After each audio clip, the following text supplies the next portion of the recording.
सभी साथी अंत तक हमारे साथ बन रहे, और जिन साथियों ने अभी तक हमारे चैनल को सब्सक्राइब नहीं किया वो सभी साथी जल्दी से हमारे चैनल को सब्सक्राइब कर लें। तो साथियों देखते हैं आप इन 15 प्रश्नों में से कितने प्रश्नों को सही से सोल्व कर पाते हैं, और अंत में हमें अपना स्कोर कमेंट में टाइप करके जरूर बताएं कि आपने 15 में से कितने प्रश्नों को सही से सोल्व किया है। और जिन साथियों को इन क्वेश्चंस की पीडीएफ चाहिए वो हमारा टेलीग्राम चैनल ज्वाइन कर ले, लिंक नीचे डिस्क्रिप्शन में दिया हुआ है, वहां पर आपको सभी प्रैक्टिस की पीडीएफ मिल जाएंगी। साथियों शुरू करते हैं आज की क्लास और देखते हैं अपना पहला प्रश्न। हमारा पहला प्रश्न है भाषा सीखने का उद्देश्य है। वेरी वेरी इंपोर्टेंट क्वेश्चन हो जाता है साथियों। भाषा किस लिए सीखी जाती है? आदेश निर्देश दे पाना और सुन पाना, दूसरों की बातों को समझ पाना, अपने मन की बात कह पाना, या फिर प्रत्येक स्थिति में भाषा का प्रयोग कर पाना। तो भाषा सीखने का उद्देश्य क्या है? क्वेश्चन नंबर 1 का सही आंसर क्या होगा? इसका सही आंसर होगा साथियों प्रत्येक स्थिति में भाषा का प्रयोग कर पाना। ऑप्शन नंबर 4 इसके लिए सही आंसर होगा। अगला प्रश्न देखेंगे, प्रश्न नंबर 2 ये रहा आपकी स्क्रीन पर। बच्चों के भाषाई विकास में समाज की महत्वपूर्ण भूमिका होती है, यह विचार किसका है? स्किनर का, चोम्स्की का, वाइगोत्स्की का, या फिर पियाजे का? साथियों जहां पर आपका समाज शब्द जुड़ जाता है वो संबंधित होता है वाइगोत्स्की से। ऑप्शन नंबर 3 इस प्रश्न के लिए सही आंसर हो जाएगा। अगला प्रश्न देखेंगे, विद्यार्थियों का भाषाई विकास समग्रता से हो सके इसके लिए सबसे उपयुक्त अनुशंसा क्या होगी? भाषा प्रयोग के विविध अवसरों की, सतत एवं व्यापक आकलन की, सर्वोत्कृष्ट पाठ्य पुस्तकों की, या फिर शब्दकोश एवं विश्वकोश के प्रयोग की? तो साथियों अगर हमें विद्यार्थियों की भाषा का विकास कराना है तो उसके लिए हमें उसे भाषा प्रयोग करने के अनेक अवसर उपलब्ध कराने पड़ेंगे। तो क्वेश्चन नंबर 3 का सही आंसर होगा ऑप्शन नंबर 1 भाषा प्रयोग के विविध अवसरों की। ऑप्शन नंबर 1 इसके लिए सही आंसर हो जाएगा। अगला प्रश्न देखेंगे, प्रश्न नंबर 4 है लिखित भाषा का प्रयोग कार्यालय कार्यों के लिए किया जाता है, अपनी अभिव्यक्ति के लिए किया जाता है, केवल साहित्य सृजन के लिए किया जाता है, या फिर केवल प्रतिवेदन लेखन के लिए किया जाता है? तो साथियों क्वेश्चन नंबर 4 का सही आंसर किसके साथ जाएगा? जी हाँ, इसका सही आंसर आएगा साथियों ऑप्शन नंबर 2 के साथ। अपनी अभिव्यक्ति के लिए लिखित भाषा का प्रयोग किया जाता है। ऑप्शन नंबर 2 इसके लिए सही आंसर होगा।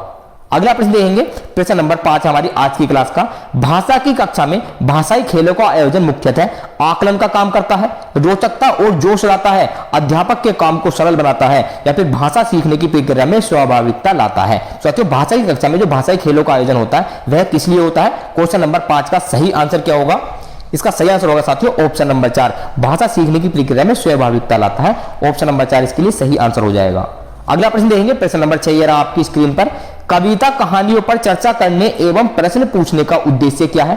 कल्पनाशीलता का पोषण करना मात्र है, भाषा सीखने का आकलन करना मात्र है, साहित्य के प्रति बच्चों की रुचि जागृत करना है, या भाषा के विभिन्न छटाओं का अनुभव कराना है? तो क्वेश्चन नंबर 6 का सही आंसर क्या होगा साथियों? इसका सही आंसर होगा ऑप्शन नंबर 4 भाषा की विभिन्न छटाओं का अनुभव कराना है कविता कहानियों पर चर्चा करने से। ऑप्शन नंबर 4 इसके लिए सही आंसर हो जाएगा। अगला प्रश्न देखेंगे, आज की क्लास का हमारा प्रश्न नंबर 7 है। भाषा का अस्तित्व एवं विकास किसके बाहर नहीं हो सकता है? साहित्य के बाहर, समाज के बाहर, विद्यालय के बाहर, या फिर परिवार के बाहर? साथियों भाषा का अस्तित्व एवं विकास समाज के बाहर नहीं हो सकता है। ऑप्शन नंबर 2 इसके लिए सही आंसर हो जाएगा। भाषा का विकास करने के लिए समाज एक बहुत ही महत्वपूर्ण पहलू है। अगला प्रश्न देखेंगे, प्रश्न नंबर 8 है किसी समावेशी कक्षा में कौन सा कथन भाषा शिक्षण के सिद्धांतों के अनुकूल है? बच्चे अपने अनुभवों के आधार पर भाषा के नियम नहीं बना पाते, भाषा विद्यालय में रहकर अर्जित की जाती है, व्याकरण के नियमों का ज्ञान भाषा विकास की गति त्वरित करता है यानी कि तेज करता है, या फिर प्रिंट समृद्ध माहौल भाषा सीखने में मदद करता है? तो क्वेश्चन नंबर 8 का सही आंसर क्या होगा साथियों? इसका सही आंसर होगा ऑप्शन नंबर 4 की प्रिंट समृद्ध माहौल भाषा सीखने में हमारी मदद करता है। ऑप्शन नंबर 4 इसके लिए सही आंसर हो जाएगा। अगला प्रश्न देखेंगे, प्राथमिक स्तर की कक्षा में भिन्न भिन्न प्रांतों के अलग अलग भाषा बोलने वाले बच्चों का नामांकन हुआ है। ऐसी स्थिति में भाषा की कक्षा बच्चों के भाषा विकास के संदर्भ में अवरोध ही प्रस्तुत करती है, बहुत बड़ी समस्या बन जाती है, अनमोल संसाधन के रूप में कार्य करती है, या फिर जटिल चुनौती के रूप में सामने आती है? तो क्वेश्चन नंबर 9 का क्या आंसर होगा साथियों? कमेंट में टाइप करें। इसका सही आंसर होगा ऑप्शन नंबर 3 यह एक अनमोल संसाधन के रूप में कार्य करती है, हमें अलग अलग भाषाओं का ज्ञान होगा, अलग अलग भाषाएं सीखने के लिए मिलेंगी। तो ऑप्शन नंबर 3 इसके लिए सही आंसर हो जाएगा। अगला प्रश्न देखेंगे, पहली कक्षा की भाषा अध्यापिका अपने एक विद्यार्थी के भाषाई विकास के संबंध में चिंतित है क्योंकि विद्यार्थी को घर पर बात करने के बहुत कम अवसर मिलते हैं, या ऑप्शन नंबर 2 है विद्यार्थी के माता पिता की मातृभाषा अलग अलग है, या विद्यार्थी अपने साथियों से बहुत झगड़ता है, या ऑप्शन नंबर 4 है विद्यार्थी पठन पाठन में रुचि प्रदर्शित नहीं करता है? तो वह अध्यापिका क्यों चिंतित है यह हमें बताना है। तो क्वेश्चन नंबर 10 का सही आंसर होगा साथियों वह इसलिए चिंतित है क्योंकि विद्यार्थी को घर पर बात करने के बहुत कम अवसर मिलते हैं, अगर उसको कम अवसर मिलेंगे तो उसकी भाषा का विकास नहीं होगा, इसलिए वह चिंतित है। ऑप्शन नंबर 1 इसके लिए सही आंसर हो जाएगा। अगला प्रश्न देखेंगे, प्रश्न नंबर 11 है बच्चों के बोलना सीखने के संदर्भ में कौन सा कथन सही है? बड़े परिवार में बच्चों की बोलना सीखने की गति तेज होती है, निर्धन परिवारों से आए बच्चों की बोलना सीखने की गति धीमी होती है। कहने सुनने के अधिक से अधिक अवसर मिलने पर बच्चे बोलना सरलता से सीख जाते हैं। या सभी बच्चों की बोलना सीखने की गति एक समान होती है। तो क्वेश्चन नंबर 11 का सही आंसर क्या होगा साथियों? इसका सही आंसर होगा ऑप्शन नंबर 3 की कहने सुनने के अधिक से अधिक अवसर मिलने पर बच्चे बोलना सरलता से सीख जाते हैं। ऑप्शन नंबर 3 इसके लिए सही आंसर हो जाएगा। अगला प्रश्न देखेंगे, प्रश्न नंबर 12, ये रहा आपकी स्क्रीन पर। अपने विद्यार्थियों के भाषा संबंधी कृमिक विकास का आकलन करने के लिए आपकी निर्भरता मुख्य रूप से किस पर है? मौखिक कार्य करवाने पर, गृह कार्य की उत्तर पुस्तिकाओं के अवलोकन पर, कक्षा कार्य के अवलोकन पर, या फिर पोर्टफोलियो के अवलोकन पर। तो क्वेश्चन नंबर 12 का सही आंसर क्या होगा साथियों?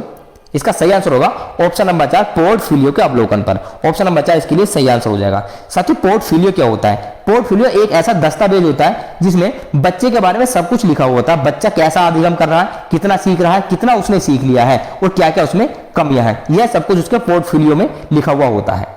अगला प्रश्न देखेंगे, आपके विद्यार्थी पाठ में आए नवीन या अपरिचित शब्दों के अर्थ जान सके, इसके लिए आप क्या करेंगे? शब्दकोश देखना सिखाएंगी, शब्द का अर्थ लिखकर बताएंगी, पाठ के संदर्भ में अर्थ समझने की स्थिति पैदा करेंगी, पाठ के अंत में दिए गए शब्दार्थ देखने के लिए कहेंगी। तो साथियों जब हम पाठ पढ़ाते हैं, यानी शिक्षक पाठ पढ़ाता है विद्यार्थियों को, तो उसमें कुछ नए शब्द आते हैं जिनका अर्थ बच्चा नहीं जानता है, तो उसका अर्थ समझने के लिए आप क्या करेंगे? तो क्वेश्चन नंबर 13 का सही आंसर क्या होगा साथियों? इसका सही आंसर होगा ऑप्शन नंबर 3 की पाठ के संदर्भ में ही अर्थ समझने की स्थिति पैदा करेंगी। ऑप्शन नंबर 3 इसके लिए सही आंसर हो जाएगा। अगला प्रश्न देखेंगे, प्रश्न नंबर 14, ये रहा हमारी आज की क्लास का। कक्षा में प्रथम आने के लिए आवश्यक है खेल कूद छोड़ देना, रात दिन पढ़ाई करना, पढ़ाई के दिनों परिश्रम करना, या फिर शुरू से नियमित पढ़ाई करना। बहुत ही आसान क्वेश्चन हो जाता है साथियों ये। तो इसका आंसर क्या होगा कमेंट में टाइप करें। जी हाँ, इसका सही आंसर होगा साथियों ऑप्शन नंबर 4 शुरू से नियमित पढ़ाई करेंगे तभी हम कक्षा में प्रथम आ सकते हैं। अगला प्रश्न देंगे, प्रश्न नंबर 15, आज की क्लास का हमारा लास्ट प्रश्न है। यह भी कोई पढ़ने का समय है, इस प्रश्न का आशय क्या है? मतलब इस प्रश्न का अर्थ क्या है? यह समय पढ़ने का नहीं है, यह भी पढ़ने का एक समय है, यह पढ़ने का ही कोई समय है, यह पढ़ने का कोई समय नहीं होता है। तो क्वेश्चन नंबर 15 बहुत ही आसान क्वेश्चन है, इसका आंसर आपको कमेंट में टाइप करके हमें बताना है। तो साथियों ये थे हमारे आज के 15 प्रश्न। तो आपने कितने प्रश्नों को इसमें से सही से सोल्व किया, कमेंट में अपना स्कोर जरूर टाइप करें और हम आपसे मिलते हैं अगली क्लास में। जय हिंद।